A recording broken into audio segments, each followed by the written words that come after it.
Okay, frequently asked question number 2. Why did the 1611 King James Bible, why did it contain the Apocrypha? Okay.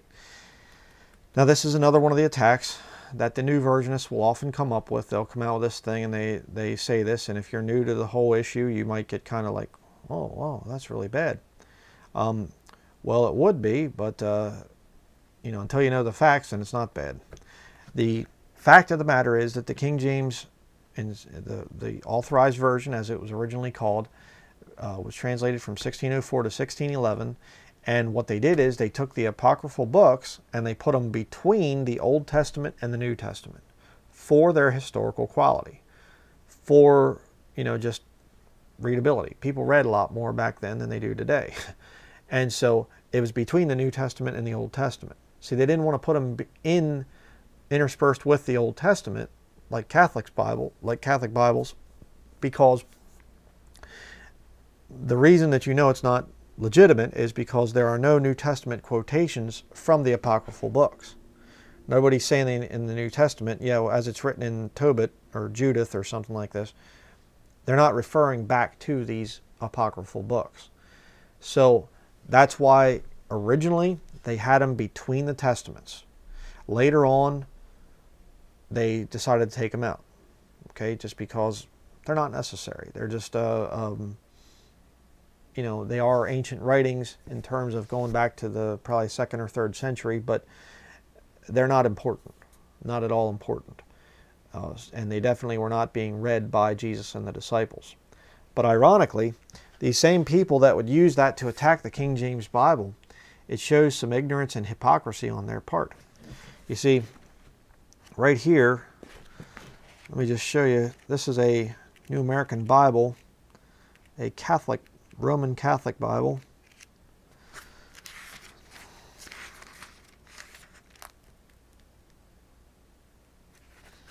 Okay, let me zoom in here. Don't have the overhead camera right now.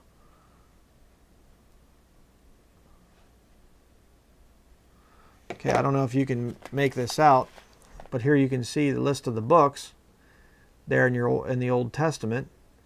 And up here you have, let me see here, the book of Sirach Ecclesiasticus, right there at my finger.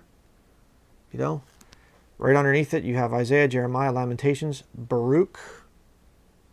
Baruch comes before Ezekiel. Okay. See, with a Catholic Bible, like this one, and I'll show you this too. This is interesting. I've showed this in other studies, but look at their Lord. An all-seeing eye and a triangle. That's the Lord of this Catholic perversion. This New American Bible. Here, New American Bible up at the top. But a Catholic Bible like this thing will have the apocryphal books as part of the Old Testament. Okay? And why is that? Well, because the two quote-unquote oldest and best manuscripts that the new versions rely on, Vaticanus and Sinaiticus, some say Sinaiticus, however you want to say it, Codices is B and Aleph, those two manuscripts actually have apocryphal books as part of the inspired text. So, again, this shows the real hypocrisy of those that defend the new versions, because they say, well, the New American Standard Version is the best translation of the Greek, or the English Standard Version. They're always claiming that they're the best translation. But the funny thing is, if they would truly translate Vaticanus and Sinaiticus, it would come out looking like this, the New American Bible. And of course, they don't want to do that, at least not yet. There are quote-unquote Protestant Bible versions out there, like the New Revised Standard Version, that they're actually including the apocryphal books. They call them deuterocanonical books, and they're actually starting to put them in now. So, and there's I think that the Shepherd of Hermas and the Epistle to Barnabas, I think, are two ones that are actually in the Sinaiticus manuscript that are in the New Testament. And so, the Catholics don't even put all that stuff in yet.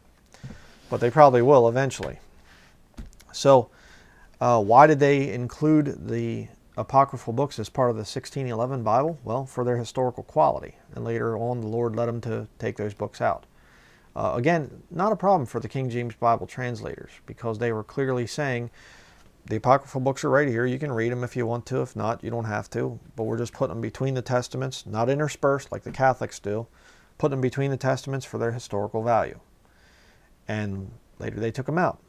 But the new versions that rely on these pagan Alexandrian Greek manuscripts that the Vatican uses, they're actually not translating their text, because they don't put the Apocryphal books in the Old Testament as part of the Old Testament, like their manuscripts do. So again, the hypocrisy of the New Version crowd. Don't let them mess you up.